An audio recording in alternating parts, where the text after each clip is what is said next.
वहीं इराक संकट को लेकर पंजाब के मुख्यमंत्री प्रकाश सिंह बादल ने वेंकैया नायडू से मुलाकात की और बंधकों की जल्द रिहाई कराने के लिए कदम उठाने की मांग भी की।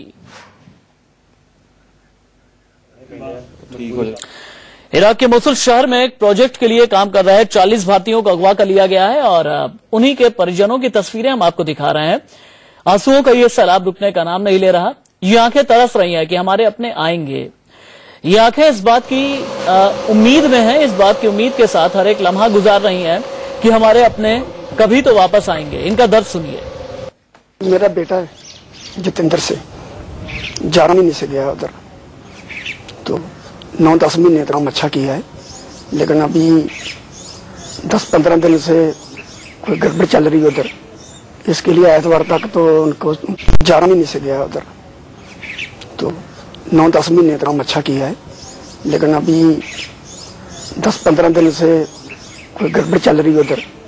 इसके लिए एतवार तक तो उनसे बात हो रही थी थोड़ी थोड़ी, अभी एतवार से बात नहीं हो रही। कोई पता नहीं उनके इधर क्या हालत है, कैसे नहीं है, कैसा नहीं। अभी तो ये चाहते हैं कि हमको कुछ नहीं चाहिए, वापस हमारे लड़के आ जाए। अच्छी बात सर, पहले जो भी कॉन्टेक्ट हुए उससे तो कोई सेटिस्फेक्शन नहीं है, लेकिन अब जब मीडिया में बात गई है तो उसके बाद मिनिस्ट्री से बात हो रही है। कल मिनिस्ट्री से अनिल वाधवा जी की कॉल आई थी, तो उन्होंने बोला कि वो इंश्योरेंस दी कि हम कर रहे हैं, बच्चों के लिए ट्राई कर रहे हैं कि उन्हें वापस ले आएं, लेकिन जब तक कोई एक्शन नजर नहीं आता तब तक कोई सेटिस्फेक्शन नहीं है कि क्या होगा, कैसे होगा, पता तो चले। इवन अभी तक 15 जून के बाद हमें ये भी नहीं पता कि हमारे बच्चे कहाँ पे हैं, और अब तक ये भी इंफॉर्मेशन नहीं मिले कि वो सही सलामत हैं भी या कहाँ हैं। अब तक 11 महीने हो गए तो मुसीबत तो पड़े है। मसला हल ही सरकार ही करूगी उन्होंने, सानू बच्चे सही सलामत चाहिए, कुछ नहीं चाहिए। क्या हुआ था, किस तरह फंस गए वहाँ पे वो? उत्थे तो लड़ाई लगी सी, लड़ाई दे विच उत्थे कंपनी का हमला आया, फस गए। कंपनी वाले आप चले गए, उन्होंने उत्थे छड्ड गए। उन्हें बेटे ने पता कंपनी का नाम, एजेंट को पता, हमने नहीं जी पता जानते। आखिरी बार कब बात हुई आपकी? एतवार। तो क्या बात हुई उस वक्त? कहते कि ठीक ठाक है, मुसीबत है कि मम्मी मुसीबत जाए पर ठीक ठाक है। देख सकते हैं आप, कई परिजन ये कह रहे हैं कि आखिरी बार जब बात हुई तो उन्होंने ये कहा कि मैं ठीक हूं और आपकी भी सलामती के लिए हम दुआ करते हैं। ये आपस में बातचीत हुई, लेकिन अब ये नम आंखें इंतजार कर रही हैं अपनों के मिलने का। सीधे हम चलते हैं पंजाब के होशियारपुर से। मेरे सहयोगी विपिन परमार इस वक्त लाइव मौजूद हैं। विपिन, आपके साथ परिजन हैं, वो लोग जिनके अपने इराक में बंधक बने हुए हैं। ये परिजन गमजदा हैं, आंसू इनका रुकने का नाम नहीं ले रहा है। इन लोगों से बात कीजिए, इनसे ये पूछिए कि जब आखिरी बार इनके अपनों से बात हुई थी, क्या बात हुई थी। अब विदेश मंत्रालय ने अपनी तरफ से आश्वासन दिया है, ये कितने आश्वस्त हैं। इस परिवार के कई लोग इराक में रह करके आए हैं, किस तरीके की तकलीफें झेलनी पड़ती हैं, कितनी परेशानियां झेलनी पड़ती हैं, ये सभी बात कीजिए यहाँ इस परिवार से। बिल्कुल राशिद, ये परिवार लगातार उस गेट पर टकटकी लगाकर बैठा है, जिससे अगर बात करें, कमलजीत इराक के लिए बाहर गया था। मेरे साथ कमलजीत के फादर साहब यहां पर मौजूद हैं। सर, कमलजीत की बात करें, पहले तो किस तरह के व्यवहारिक किस तरह से रहते हैं कमलजीत, और दूसरा सवाल आपसे ये जानना चाहूंगा कि आखिरी बार जब बात हुई तो क्या कमलजीत के द्वारा कहा गया? ਐਤਵਾਰ ਨੂੰ ਸਾਡੇ ਨਾਲ ਗੱਲ ਹੋਈ ਸੀ ਜੀ, ਇਹਦੀ ਮੰਮੀ ਨੇ ਤਾਂ ਮੇਰੇ ਨਾਲ, ਤੇ ਕਹਿੰਦਾ ਸੀ ਵੀ ਅਸੀਂ ਠੀਕ ਠਾਕ ਆ, ਸੁਰੱਖਿਅਤ ਆ, ਇਦਾਂ ਦੀ ਕੋਈ ਪ੍ਰੋਬਲਮ ਵਾਲੀ ਗੱਲ ਨਹੀਂ, ਤੇ ਬਾਕੀ ਉਸ ਤੋਂ ਬਾਅਦ ਸਾਡੀ ਕੋਈ ਗੱਲਬਾਤ ਨਹੀਂ ਹੋਈ। ਹਾਂਜੀ, अगर बात करें सुषमा स्वराज के द्वारा ये कहा गया है कि उनको वापस लाने के लिए हर संभव प्रयास वे कर रही हैं, अब क्या कहना चाहेंगे? हम तो यही चाहते हैं भी सब सारे वापस आन, कला लड़का साडा नहीं, सब सारे मतलब जिन्ने भी है वो वापस आने चाहिए आ, ते साडी तो यही बेनती है कि उन्होंने वापस मंगाया जाए। परमिंदर काफी समय इराक में खुद गुजार अगर जो नौकरी करके आए हैं, परमिंदर किस तरह के हालात रहते हैं? और कमलजीत की बात करें, जो जिस कंपनी में, जो सेम कंपनी आप भी वहां पर काम करके आए हैं, किस तरह की कंपनी है, लोकेशन बाय समझाइए, और दिक्कतें क्या क्या सामने आती है इराक में काम करते वक्त?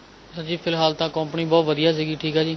कुछ समय तो चलो कंपनी की प्रॉब्लम आई आ, जो कि माहौल खराब होया, उस तो पहला 1.5-2 साल मैं कंपनी च काम किया। कंपनी वधिया सी, पैसा सैलरी वगैरह सब कुछ दे रही सी, खाना वगैरह सब कुछ सही सीगा।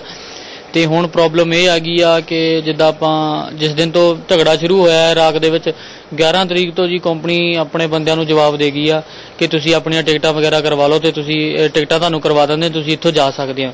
ਸਵੇਰੇ ਸਾਡੀ ਗੱਲ ਇਹ ਹੋਈ ਆ ਜੀ, 11 ਤਰੀਕ ਰਾਤ ਨੂੰ ਉਹਨਾਂ ਨੂੰ ਚੱਕ ਕੇ ਕਿਤੇ ਹੋਰ ਪਾਸੇ ਲੈ ਗਏ ਆ। ਜਿਸ ਕਰਕੇ ਉਹਨੇ ਮੈਨੂੰ 12 ਤਰੀਕ ਨੂੰ ਥੋੜਾ ਟਾਈਮ ਗੱਲ ਹੋਈ, 13 ਤਰੀਕ ਨੂੰ ਕੁਝ ਸਮੇਂ ਪਾ ਕੇ ਮੇਰੇ ਨਾਲ ਉਹ ਗੱਲ ਕਰਦੇ ਰਹੇ। ਇੰਨੀ ਗੱਲ ਜ਼ਰੂਰ ਕਹਿੰਦੇ ਰਹੇ ਕਿ ਅਸੀਂ ਸੇਫ ਹਾਂ, ਅਸੀਂ ਆਪਣੇ ਬੜੇ ਵਧੀਆ ਆ, ਸਾਨੂੰ ਰੋਟੀ ਪਾਣੀ ਸਭ ਕੁਝ ਦੇਣ ਡਿਆ। ਇੱਕ ਧਾਗਾ ਫੈਕਟਰੀ ਦੇ ਕੋਲ ਸਾਨੂੰ ਰੱਖਿਆ ਗਿਆ ਅੰਦਰ, ਉਹਦੇ ਵਿੱਚ ਯਾਰਡ ਏਰੀਏ 'ਚ, ਉੱਦਾਂ ਅਸੀਂ ਠੀਕ ਠਾਕ ਹਾਂ।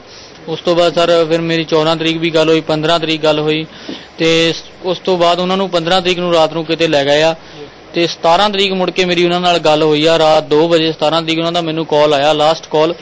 ਉਹਦੇ ਵਿੱਚ ਉਹਨੇ ਸਰ ਇਹੀ ਕਿਹਾ ਕਿ ਸਾਨੂੰ ਇੱਥੇ ਤੁਹਾਡੇ ਨਾਲ ਧੱਕਾਸ਼ਾਹੀ ਕਰ ਰਹੇ ਆ, ਸਾਡੇ ਫੋਨ ਵਗੈरह लैपटॉप वगैरह ਇਹਨਾਂ ਨੇ ਖੋਲੇ ਆ, ਤੇ सर जी सानू इथों किसी तरीके ना बचाया जाए।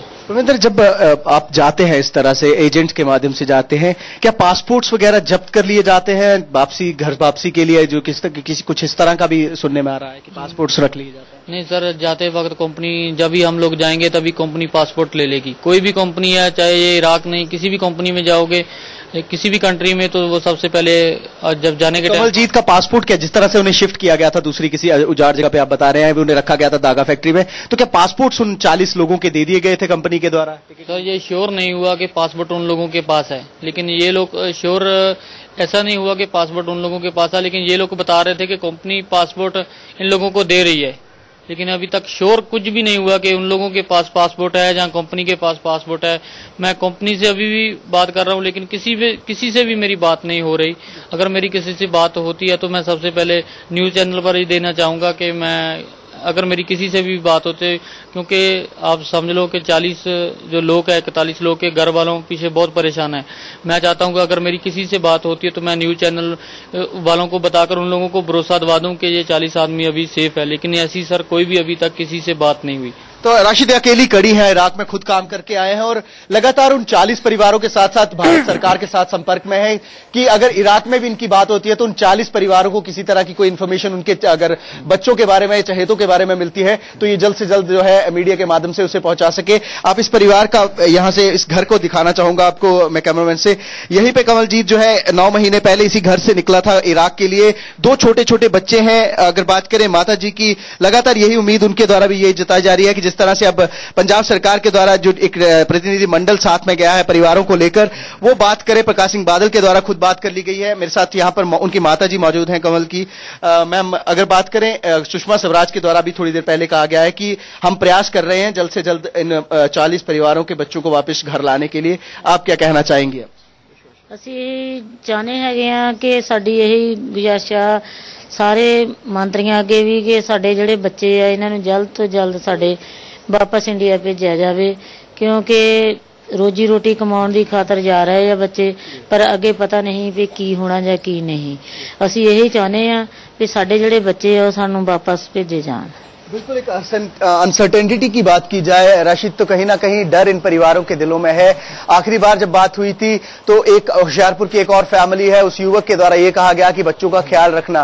तो परिवार इस समय सकते में है, थोड़ा दर्द उनके दिल में है, लेकिन सरकार के द्वारा जो कोशिशें की जा रही हैं, मीडिया के द्वारा जितनी इनकी मदद की जा रही है, उसको इन लोगों के द्वारा सराहा जा रहा है। और उम्मीद यही ये लोग आशा कर रहे हैं सरकार से कि जल्द से जल्द इनके बच्चों को, इनके चहेतों को उनके पास लाया जा सके। विपिन, इन परिवारों का जो जत्था रवाना होने वाला था विदेश मंत्री से मुलाकात करने के लिए, वो कितने बजे रवाना होगा, कितने बजे दिल्ली पहुंचेगा? देखिए राशिद, सुबह 8 बजे के करीब अमृतसर से ये 6 परिवारों को लेकर जत्था निकला था। 2 परिवार जो है होशियारपुर के हैं, जिनमें कमलजीत का छोटा भाई जो है सुषमा स्वराज से खुद जाकर वहां पे भेंट करने के लिए यहां से इसी परिवार से गया है। तकरीबन 5:30 बजे ये मुलाकात होगी सुषमा स्वराज से। अपनी अपने ढंग से अपनी अपनी बातों को ये है सारे परिवार रखेंगे। जो आखिरी बात इनके चहेतों या इनके बच्चों के साथ हुई थी इनकी फोन पर, उनको सामने रखा जाएगा और ये मांग की जाएगी, ये गुजारिश सरकार से की जाएगी इन परिवारों के द्वारा कि इनके चहेतों को जल्द से जल्द घर वापस लाया जाए। चलिए विपिन परमार, बहुत शुक्रिया आपका इस तमाम जानकारी के लिए, इस तमाम बातचीत के लिए। इराक में बंधक बने भारतीयों के परिजन गमजदा हैं। आपने इनके आंसू देखे, जो आंसू रुकने का नाम नहीं ले रहा है। लेकिन अलग अलग जो पॉलिटिकल पार्टीज हैं, राजनीतिक पार्टियां, उनकी प्रतिक्रिया सामने आ रही है। देखिए कांग्रेस का क्या कहना है और जो क्षेत्रीय पार्टियां हैं उनका क्या कहना है। सबसे हमारी जो अव्वल हमारी जिम्मेदारी है वो कि जो भारतीय वहां पे अपहरण हुए हैं उनको कैसे हम सुरक्षित वापस घर ले आए, उनकी सुरक्षा हमारी सबसे बड़ी अभी डिप्लोमेटिक और सबसे बड़ी चैलेंज है। तो अगर इसमें हमारे जो दुनिया में हमारे जो दोस्त हैं, मित्र हैं, भारत के हर जगह मित्र हैं, उनसे मदद मिलती है तो हम समझते हैं कि बहुत अच्छी बात है। लेकिन हमारा जो प्रयास है वो वही है, वो जारी रहेगा कि सबसे पहले ये जो हमारे देशवासी हैं ये वापस कैसे सुरक्षित आ जाए। हमारे काफी सारे लोग वहां पे काम कर रहे हैं, उनको सही सलामत वहां से निकालना मौजूदा हुकूमत, मरकजी हुकूमत की एक बहुत बड़ी चुनौती बन गई है। हम तो यही उम्मीद करेंगे कि वो तमाम कोशिशें जो हैं और तमाम तरीके इस्तेमाल करके हमारे लोगों को वहां से सही सलामत वापस निकालें। जल्दबाजी में कुछ कहने की आवश्यकता नहीं है। हम लोगों को सबको चिंता है, जो उनके परिजन हैं उनको विशेष चिंता है, लेकिन पूरे देश को चिंता है।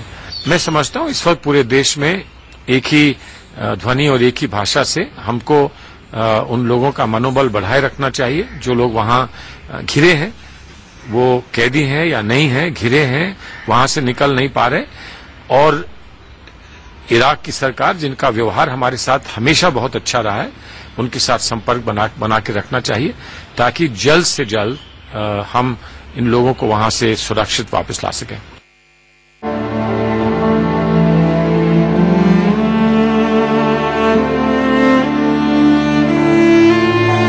कि हमारे बच्चे सही सलामत वो वापस ला दें।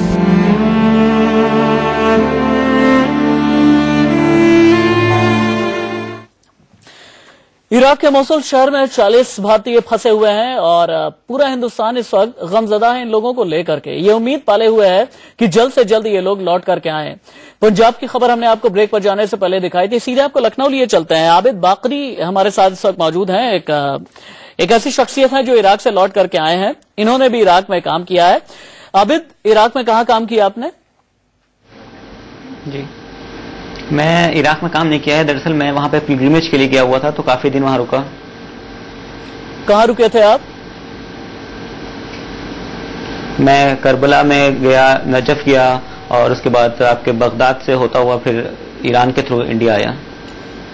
क्या परेशानी झेली आपने इराक में? परेशानी तो वहां पे बहुत ज्यादा नहीं थी। मैं जब तक करबला में और नजफ में था तो कोई खास परेशानी नहीं थी। वहां पे सिक्योरिटी बहुत ज्यादा है, बहुत अच्छी सिक्योरिटी है। हाँ, लेकिन जब मैंने वहां से बगदाद के लिए जब हम लोग चले हैं तो तब लग रहा था हाँ कुछ हुआ है, क्योंकि वहां बसरा में ब्लास्ट हो चुका था, कई जगह लोग मारे जा चुके थे और इतनी ज्यादा चेकिंग हम लोगों की गई है, जैसे लग रहा था नहीं हम ही लोग टेररिस्ट हैं। तो उस वक्त बहुत परेशान हुए हम लोग। एयरपोर्ट में एंटर करने से बोर्डिंग रूम तक जाने तक 3 घंटे लगे हम लोगों को, ऐसी चेकिंग की गई थी। आबिद, क्या इराक से डर लगता है? वहां पे आप इराक से डर तो नहीं कहना चाहिए, डर नहीं लगता। बाहर हाथ निकलिए तो आपको अजीब सा माहौल लगता है।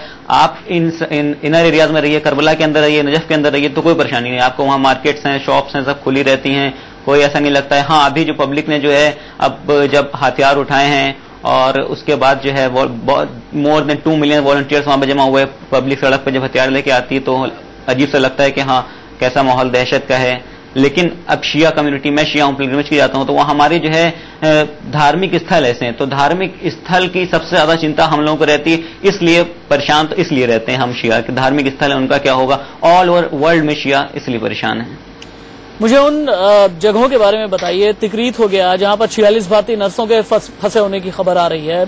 मोसुल हो गया जहां पर असल में अनरेस्ट है। वहां के असल हालात अभी कैसे हैं?